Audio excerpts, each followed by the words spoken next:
If you're ever curious what's inside of a resonator, we're gonna cut this one open with an angle grinder. And it appears that the resonator is made out of 2 layers of metal that's wrapped around each other. But let's go ahead and make 2 cuts on the side so we can open it up.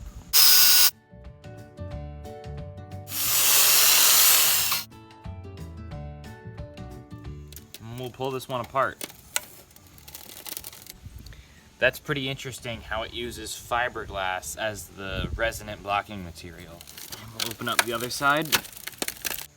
There's 2 separate halves here that aren't actually connected. These 2 flanges are just close together, and then there's a baffle right here in the center, and we can actually pull these off. They're 2 separate pieces. Now the inside of this has just a bunch of holes wrapped all the way in this solid fiberglass. So the sound can escape through those holes, but the exhaust gases are gonna go straight. So the exhaust gases are gonna go straight through, and then through all those holes, a lot of the sound is gonna be absorbed by the fiberglass. Definitely quite different from a muffler, which uses metal baffles and does a better job at really taking the sound level down. And a lot of cars will use both of these.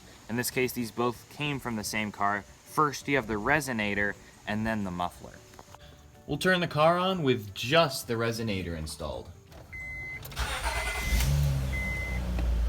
And only with just the resonator, it is very quiet. If you ever wondered what's inside of the resonator and how it works, well, there it is.